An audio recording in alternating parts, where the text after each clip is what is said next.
भारतवासियों को तथा हमारे परम पूज्य आर्यका ज्ञानमती माता जी जो इस देश में सर्वश्रेष्ठ साध्वी है, उनको नमन करते हुए मैं मांगीगिरी तुंगीगिरी ये सिद्ध क्षेत्र पर जो भगवान ऋषभदेव की 108 फुट कायोत्सर्ग प्रतिमा बन रही है उसके संदर्भ में महामंत्री के नाते कहने जा रहा हूँ। मेरा नाम डॉक्टर पन्नालाल बालचंद पापड़ीवाल, रहने वाला पैठन, जिला औरंगाबाद, महाराष्ट्र का हूँ।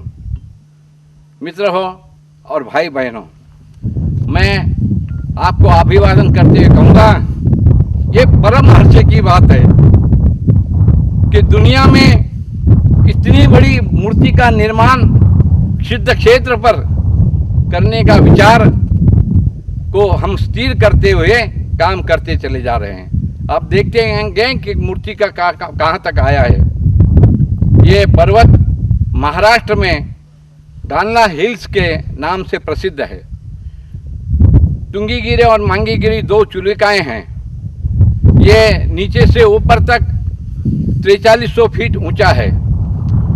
तुंगीगिरी की ऊंचाई मांगीगिरी से ज़्यादा है और यहाँ राम, हनुमान, सुग्रीव, गवाक्ष, नील महानील 99 करोड़ मुनि ने तपस्या करके मोक्ष साधन किया है। ये साधुओं की महान तपन भूमि है। भारत में तीर्थाजिराज सम्मेशकर जी के बाद कोई महत्वपूर्ण सिद्ध क्षेत्र जैनों का होगा तो वो है मांगी तुंगी, और इस मांगी तुंगी पर्वत पर ही हम मांगीगिरी से जरा हटकर मूर्ति का निर्माण कर रहे हैं। बात ऐसी बनी कि माता जी का यहाँ पंचकलय करने के लिए 1996 में पदार्पण हुआ और पंचकलय संपन्न हुआ। तो रविंद्र जी अध्यक्ष थे और मैं महामंत्री था। उस वक्त मेरे मन में बार बार आया, लाखों बार आया कि इस महान पर्वत पर इतनी बड़ी चट्टानें दिख रही है, हम एक उत्तुंग प्रतिमा का निर्माण करें जो दिगंबर जैनियों के लिए सबसे बड़ा एक अद्भुत कार्य होगा, एक चमत्कार होगा। लेकिन इसके लिए एक पात्र साधु चाहिए, इस काम को पूरा करने के लिए उसकी क्षमता चाहिए। तो जैसे जैसे हमने माता जी को नज़दीक से देखा, हमको ऐसा लगा यही वो संघ है जो मूर्ति निर्माण की प्रेरणा दे सकता है और मूर्ति निर्माण पूरी कर सकता है। मैंने 3 महीने तक ज्ञानमती माता जी को बार बार कहा। मेरे हिसाब से मैंने 500 बार तो कहा कि माता जी मूर्ति बनाने की प्रेरणा दो। लेकिन बात तो सही थी कि जो उत्तर हिंदुस्तान से लोग आते थे, जो उनके भक्तगण भी है, आज भी है, बड़े होशियार है, चुस्त है, प्रामाणिक है, वो चाहते थे कि इतने बड़े पर्वत को कैसे काटेंगे, इतना पर्वत का पत्थर कहाँ मिलेगा और इसको कौन देखेगा। हम तो उधर हस्तिनापुर उत्तर प्रदेश में रहते हैं, तो ये काम असंभव लगता है। लेकिन माता जी के मुंह से कभी नहीं निकला कि असंभव है।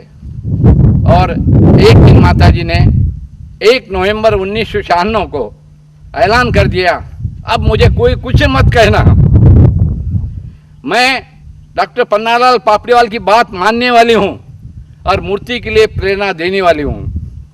और उन्होंने अपने प्रवचन में इस बात की घोषणा कर दी। हम लोगों को बहुत ही आनंद हुआ और जब से हम इस कार्य में लगे, एक महान बात ये थी कि रिजर्व फॉरेस्ट की जगह है, ये पर्वत को हमको गवर्नमेंट ऑफ इंडिया के फॉरेस्ट डिपार्टमेंट से लेना है। ये भी एक अति कठिन काम था, लेकिन 3.5 साल की जद्दोजहद से, माता जी की कृपा से, प्रभु रामचंद्र पार्शनाथ भगवान, महावीर भगवान की आशीर्वाद से हमको कामयाबी मिली और ये चट्टान हमको गवर्नमेंट ऑफ इंडिया ने दी। इस पर हमने काम शुरू किया। शुरू करते करते आज तक आप देख रहे हैं कि ये कितना बड़ा पर्वत काटा है। अभी और हम 100-200 फुट नीचे जाने वाले हैं। फिर ये चट्टान जो है इसमें 18 बाय 36 बाय 108 फुट और हो सकता है 5-25 फुट का कमल, ऐसे 131 फुट का एक विग्रह भगवान की प्रतिमा, भगवान ऋषभदेव की प्रतिमा निर्माण होने जा रही है। माता जी ने इस काम को हाथ में लिया और घोषणा की, आस्था चैनल पर कह दिया कि मूर्ति का निर्माण करना है, दातार लोग इसमें अपना सहयोग प्रदान करें। माता जी तो पैसे लेती नहीं और पैसे की बात करती नहीं, लेकिन प्रेरणा दे दी। और हमने देखा कि आज हमारे पास 1150 लोग 1,08,000 के सदस्य बन गए हैं। अभी हमारे काम जो है उसको हम तेज़ी से 24 घंटे चला रहे हैं। हमने 70 लाख की मशीनरी ले ली है, कई जनरेटर ले लिए, पैसा ले लिया, LD4 ले लिया, तुम्हारा कंप्रेसर ले लिए, कई बातें करके ये काम को हम चला रहे हैं। और आज हमने, आप देखेंगे कि 40 फुट का डोल तो निकाल दिया है। मुझे पूरा भरोसा है कि हमारे कारीगर 1-2.5 महीने के अंदर 108 फुट का पत्थर हमको बता देंगे और फिर मूर्ति तराशने का काम शुरू हो जाएगा। जहाँ तक मूर्ति तराशने का काम है, वो जयपुर के जो नाहटा फर्म है, मूर्तिकार है, उनको देने की पूरी संभावना है। अब इस बात को हम आपके सामने इसलिए रख रहे हैं, कई लोग आते हैं, कई बातें बोलते हैं और कई उनको भ्रम हो जाता है, कई गलत बातें लोग बोलते हैं, या ऐसा होगा, ये वैसा होगा, वो पोला निकल गया, वहाँ पानी निकल गया, वह पोपटा निकल गया, वहाँ मुरुम निकल गया, पत्थर नहीं बराबर है, वो जगह बदल दिए, वह सब गलत है। आप आके देखिए, आप हमारे भाई है, बहन है, आप आइए देखिए और आपको पूरा भरोसा हो जाएगा कि ये काम बिल्कुल हिसाब से और व्यवस्थित रूप से चल रहा है।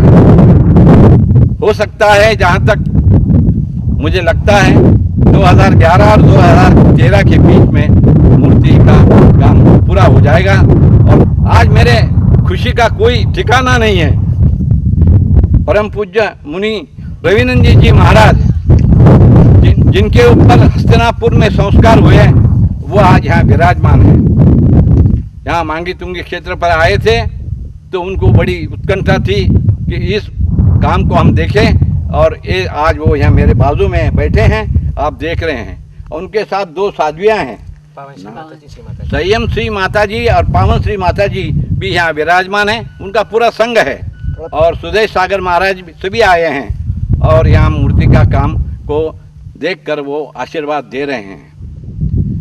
अब मुझे इसमें इतना ही बताना है कि जो दातारों का सहयोग है वह अवर्णनीय है, प्रशंसनीय है, अभिनंदनीय है। इसमें हमारे जो अध्यक्ष हैं, जो कर्मयोगी बाल ब्रह्मचारी रविंद्र जी जैन हैं, एक अत्यंत होशियार और सात्विक प्रतिमाधारी बाल ब्रह्मचारी हैं। उनका पूरा इसमें हमको मार्गदर्शन होता है।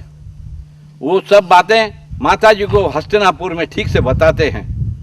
फिर जैसे निर्देश आता है, जैसा योग आता है, वैसा काम को हम आगे बढ़ाते हैं। तो आने वाले थोड़े ही दिनों में आप इस मूर्ति को देखेंगे। ये मूर्ति पूर्वाभिमुख बनेगी। जैसे मैं अब खड़ा हूँ तो मेरे सामने तुंगीगिरी है। जो यहाँ खड़ा रह के तुंगीगिरी की तरफ देखता है वो पूर्व आती है। वैसे तो दिखने में ये पर्वत दक्षिण दिखता है, लेकिन ये जगह जो खड़े हैं वो पूर्व आती है। और ऐसी ही मूर्ति, भगवान की मूर्ति बनाने का संकल्प है। जल्द ही इस मूर्ति को हम अंजाम देंगे। और चन्नामती माता जी, शुल्लक मोती सागर जी और हमारी ब्रह्मचारी बहनें, इनकी भी बहुत ज़्यादा मेहरबानी है, प्रयत्नशील है, उनके भी बहुत ज़्यादा आशीर्वाद है।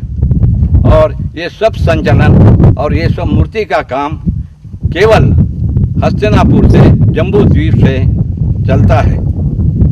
ये बड़ा पवित्र पर्वत है। समय शिखर जी के बाद 99 करोड़ मुनि यहाँ से मोक्ष गए। आप अंदाज़ा कर सकते हैं कि यहाँ आजू बाजू में 300 पर्वत है। इस सभी पर्वतों से मोक्षगामी हुए होंगे, जब तो 99 करोड़ की संख्या आ सकती है। तुंगीगिरी पेते वो लोग, वो महात्मा, वो भव्य है जिनका नाम विशेषता से लिया जाता है। राम, हनुमान, सुग्रीव, गवाक्ष, नील महानील, ये नाम लिया जाता है। मांगीगिरी में बलभद्र जी हैं, सीता माता की गुफा है तथा 7 गुफाएं हैं और इधर तुंगीगिरी में 3 गुफाएं हैं। नीचे सुदबुज्जी पे मुनुस्मृत भगवान नेमिनाथ की गुफाएं हैं और इसमें सैकड़ों दिगंबर जैन प्रतिमाएं उत्कीर्ण हैं। ये सब पर्वत आज भी दिगंबर जैन सिद्ध क्षेत्र कमेटी के इस निर्देशन में इसका संचालन होता है और यहाँ वार्षिक उत्सव भी होता है। लाखों से लोग आते हैं, सभी लोग आके यहाँ पावन करते हैं। तो ये दृष्टि से मैं आपको इस बात को बताना चाहता था। अच्छा हुआ कि हमारे प्रीति कैसेट के लोग आए जिन्होंने पहले हस्तिनापुर में भी काम किया है। उनसे हमने चर्चा करके ये निर्णय लिया कि हम इस मूर्ति के निर्माण की एक कैसेट पूरे देश में हम चलाएं और वो दृष्टि से होने 2-2 महीने में, 1.5 महीने में, 3-3 महीने में हमारे हस्तिनापुर से रविंद्र जी पूरी टीम लेकर आते हैं और पूरे काम का पूरी तरह से देखकर आगे का निर्देशन करते हैं। काम चलता है और मुझे लगता है कि आने वाले समय में इस काम को हम अंजाम दे देंगे और भारत के इतिहास में एक दिव्य और भव्य प्रकरण होगा। सुवर्ण अक्षर से लिखा जाएगा कि भगवान ऋषभदेव की 108 फीट प्रतिमा मांगीगिरी के पास और इस पर्वत पर उत्कीर्ण हो गई है। लाखों से लोग आएंगे, साधु आएंगे, मुनि बन आएंगा, आचार्य आएंगे, आरिका आएंगे, माताजी आएंगे और सब लोग आकर इस काम को अंजाम देंगे या इस काम को सराहना करेंगे और आशीर्वाद देंगे। इतना ही कहकर मैं मेरे 2 शब्द पूरे करता हूँ। जय वीर, जय पार्श्वनाथ भगवान की जय, प्रभु रामचंद्र की जय, ज्ञानमती माता जी की जय।